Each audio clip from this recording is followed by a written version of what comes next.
G'day, Dan Ediel here, Chief Marketing Officer at Tanda. Thanks for joining us on another webinar for the Workforce Success Conference, which is happening on July 26th up here in Brisbane at the Hilton. Today, I'm joined by Will Gooderson. How you going, mate? Good, Dan. Yourself? Not too bad. It's Friday. It's almost time to crack a beer. It's almost lunchtime, so yeah, it should be a good time. Will is obviously joining us because we've been speaking to a lot of the speakers at the conference who are going to be attending the conference, and we're trying to get a bit more insight into their areas of expertise and also find out a little bit more about what they'll be speaking about at the conference. Now, Will, I guess to kick things off, you work for PwC. Yep. In the people and organisation team. Yes. So can you tell us a little bit about that? Yeah, sure. As Dan's alluded to, recently rejoined PwC about 8 months ago. The people and org team focuses very much on change, leadership and coaching, providing a complete variety of skills to all areas of industry.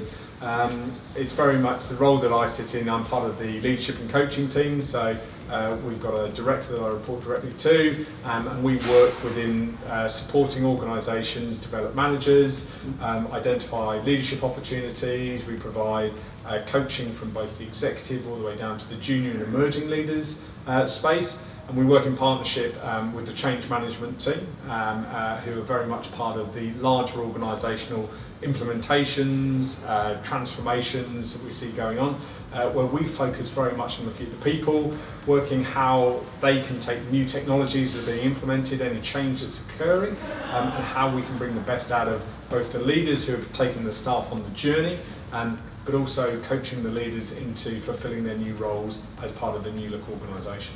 Gotcha. Can you tell us a little bit about, I know a little bit about this, but can you tell the audience at home a bit about your journey and sort of how you arrived at PwC? Yeah. So my background, I left university and joined the British Army back in 2003.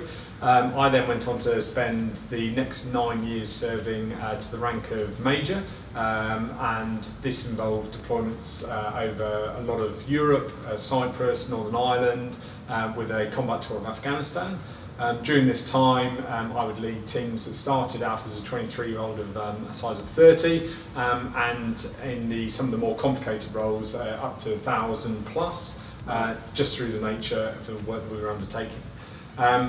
Upon leaving the army, I moved over to Australia and then went into the construction industry, trying to find my feet for a couple of years before joining PwC for the first time. After about 18 months working with a projects team, I moved into government, spent some time as part of the performance audit team, assessing and auditing government entities on behalf of the government. And then I moved into a tier 2 firm known as Crowe Horwath, which is when I was last speaking to you guys. I've now returned to PwC off the back of a lot of the leadership and coaching stuff, which is something that I have taken on a bit of a journey and identified that is very much the space that I feel most comfortable in and enjoy working in. Yeah, right. So you've obviously worked in a number of different industries, different situations, from obviously the battlefield to the boardroom, I think is one of the titles of some of the lecture series. So can you tell me, do you still bring a lot of that initial knowledge that you learnt, I guess, in the Army through to what you do now? Yeah. Is it very relevant? I think it is. It was something that I identified when I moved over here, that actually leadership is not something that is taught within industry. We're very fortunate within the military. You spend a year learning leadership before you actually run any teams. So you learn a lot of experiences before you get that hands-on. And that's where I realised the lessons that I was getting or taking for granted during my military career would actually be very relevant to industry and the corporate mindset. And so this is where my own style has slowly developed, where I've been taking those lessons, the core beliefs around courage, communication, trust, empathy, all of these things which, when we write them down, they're very easy to look at and say, yeah, I get that, but it's actually much harder to then implement it on a daily basis. And I think this is where my journey, I've just continually evolved. I think it is an ongoing journey. I would never claim to be an expert. I think every experience you have, good and bad, both in your personal and professional life, is a real exposure to this and gives you an opportunity to grow and learn. Are there any things that you might have had to cut out that maybe you could have done in the army that you can't quite do in a corporate environment? I think that the discipline component of the military mindset and the power that it gives you, there's a lot of laws that we stick to within the military code. So you have the ability to dock people's wage, you can reduce them in rank, you can jail them, you can fine them to camp. I believe some people are taken behind the training shed. Well, this is it. Tough love. That was that may have happened 30 years ago, but the reality was that there was obviously much more of a rigorous structure. It doesn't work within the corporate world, and as a result, my style has adjusted. When I left, I was very raw, and I needed to learn how to do it more effectively. And that journey continues to this day. I'm now 6.5 years out, and I would still say I've got a lot to learn. Yeah, you've spoken about in the past about this spectrum of leadership as well, and having to be quite fluid and change up your management or leadership style. Can you tell us a little bit more or expand a bit for those who probably don't know about this, I guess, spectrum? Yeah. And this is, I mean, as far as what I've identified, there will be the days you go into the office and you're just tired, you're short, because we have life. And it impacts on us, and therefore we can become much more directive, almost a dictator style, and it can be short, sharp and snappy. Now we need to understand how we're feeling on a daily basis and be alive to that as leaders, so that we don't take that out on our staff. And this is where that broader perspective of then understanding our staff, having that empathetic mindset and saying, right, staff members have good and bad days. We need to adjust. There will be times when there is a short deadline, we need to drive and lead because we are the team leader. There will be times when you've got that flexibility to take staff on a journey. If you don't coach the next level of staffing, who will be the future leaders? What hope is there for an organisation? So I think it's turning up to work, working out, are you in a coaching style? Do you have the time, capacity and energy to be able to take your staff on a journey? Or do you need to be more direct? Is there a staff member struggling because you keep giving them direction, they're not listening, and maybe they need actually to be given a bit more of a pointed approach to how they need to undertake things? So it's flexing that style depending on how people are feeling. Is there a need, or do you feel there is a need, and I don't mean this to be a loaded question, for a feedback loop? Yes, very much, and I think that one of the key things I've identified, last talk that I gave was around accountability, and that's both at the leadership level and at the staff level. I think now the focus and for the talk that I'll be giving is very much on communication, acknowledging it is two-way. There's a real importance around active listening, the opportunity for staff to be able to give that feedback to their team leaders, because if they can't, the team leader can never learn where the staff is being challenged, the team leader can't grow, the staff member can't grow because they can't receive that support. So I think that having that feedback loop, regardless of what it looks like, without it you are really going to struggle to be an effective team leader and effective team member. Yeah, well, I mean, I'm interested to hear more about that, particularly as part of our ideology around workforce success and a lot of the features we build here. We definitely have a focus on that feedback loop, and we've built features such as like our shift feedback now, so people are actually able to give feedback directly to their managers and the rest of the staff on how those shifts went, communication apps, that sort of thing. I think it's fairly important in a business these days. I guess it's a universal truth now, right? That universally acknowledge that you need to be you need to have a two-way communication. And I think what's important about that is acknowledging that you may have the system in place, but if you don't have the right culture where people and staff feel comfortable to give it, there needs to be that psychological trust. There's a step before that. There is and the reality is that is what should be happening from a good team leader's perspective anyway. They should know their staff, they should know when they can give the feedback and receive it, and similarly the staff members should feel like they're in a position where they can do that. And that's one of those key cultural components around effective team leadership, effective team building. We do a lot of it within the firm. We do focus on that, acknowledging that there is a change in what the workforce of the future looks like. Yes, there is the rise of technology and AI. Is it going to replace everybody? No, but it's going to complement. So therefore we need to focus on the soft skills. We need to understand that staff members need to feel valued when they come to work, feel supported, coached, have that opportunity to grow and develop. Similarly, team leaders have that role of providing that environment, making sure that they can feel comfortable, supported, and ultimately grow. Yeah, sweet. I'm keen to dig into that a little bit more, but first we're going to cut over to break, give you a bit of the highlights from last year's conference and what you might expect from this year's one.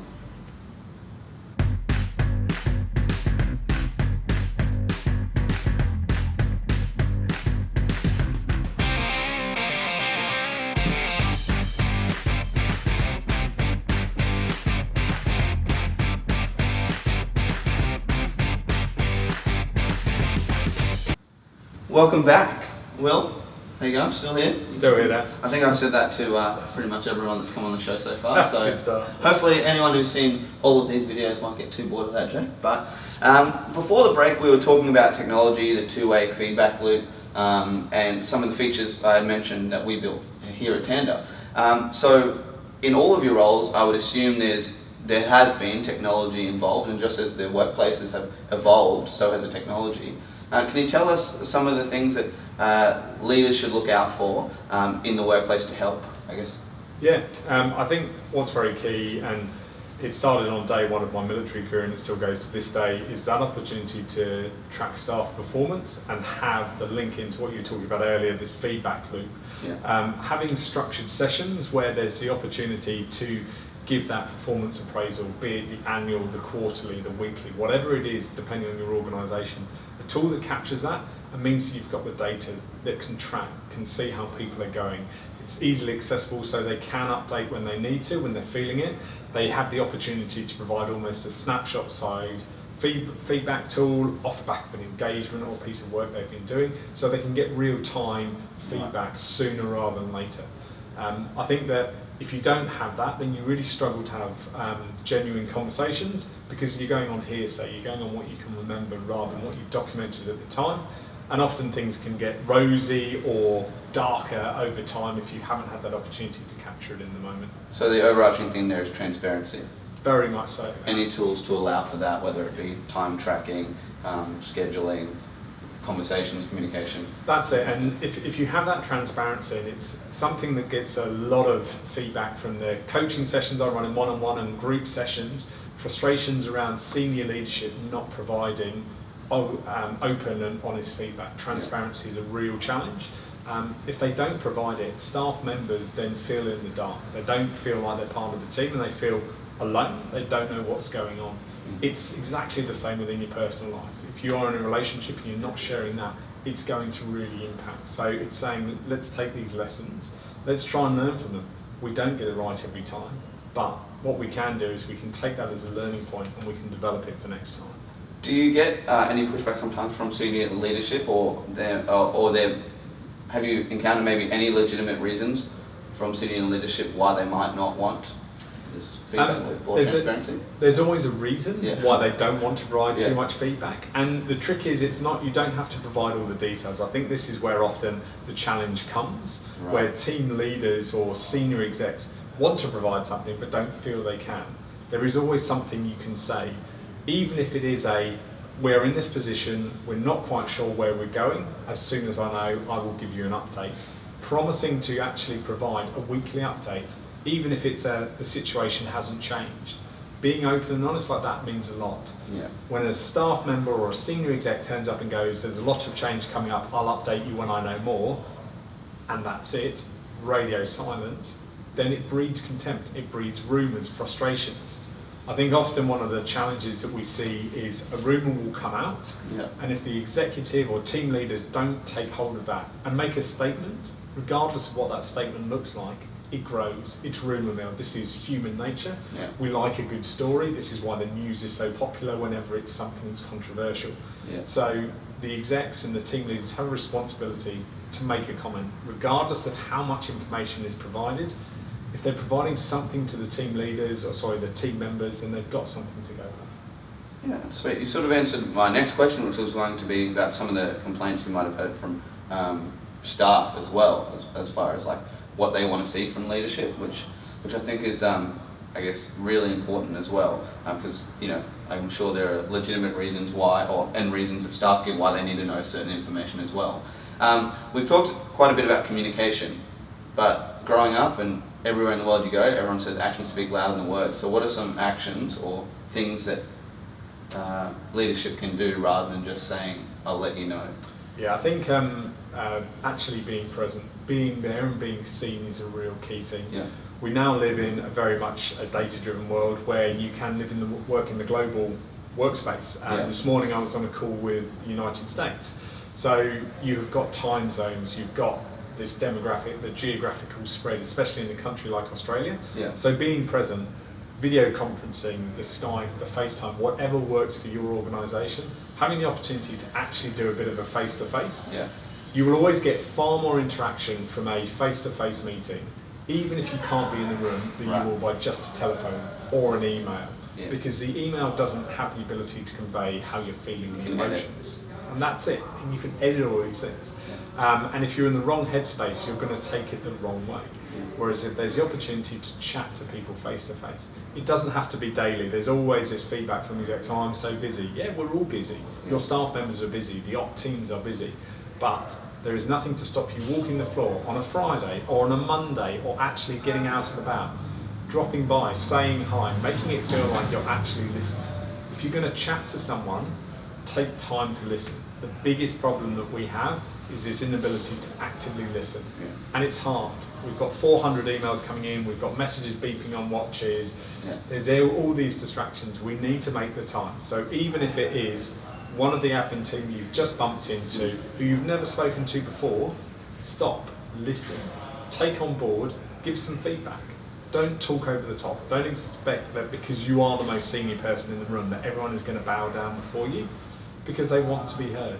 They want to feel like you're actually listening. It's probably going to be better in the long run as well. Yes. And I think, that flow, we talked about executive leadership and senior management, but I think that flows all the way through to all staff in that we do live in a digital age and people can hide behind time zones. Oh, sorry, I couldn't catch you, it's late here, or sorry, I wasn't able to actually speak with you properly, I'll just send an email. I think it's also on the lower level staff to be accountable to be present as well. And actively listening, right? Yes. Sometimes you can go into a meeting and be like, not listening, whatever. So I think it's something that's true for all of the workforce.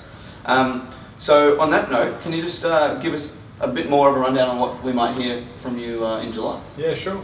So the talk, as mentioned, I'll be focusing much more on on communication this time within the leadership role, acknowledging the fact that you can't just have communication on its own and expect it to work. You need to have an environment where people feel like they can communicate. You need to make the time to communicate. You need to provide the opportunities, transparency, not just being a one-trick pony. Every now and again you release a statement and expect everything to come back to you. It's saying, what does your workforce look like? How do you communicate? Listening as much as talking, taking that time, building a relationship and a rapport. It's not going to be one where you turn up on site, give a spiel and expect everyone to take it on board. You need to have the opportunity to build relationships. Also understand that when you are sitting at the top of the tree, the one thing that I learned as I grew in terms of the sizes of teams that I would run, the principles do not change. You will always have a core leadership team that you work directly with. They will know what's going on the level below and the level below. So regardless of whether you're in a team of 30 or a team of 3,000, the principles are the same. Know those directly linked to you via that team leadership cycle. Talk to them, work with them, understand them, and then it's your job to trust them to do the same to their team. And it will just flow down. And it means that you have communication, and if you have good communication and good leadership, then you will hear the problems coming from right at the bottom all the way up, because it will be transferred, it will be communicated all the way through the chain. Great. Well, I'm keen to hear more in July. I can't really wait till then, but I guess I'll have to. For those of you who are watching, if you want to hear a bit more from both Will and from Will and a lot more of our amazing speakers, feel free to jump onto workforcesuccess.com and grab your tickets.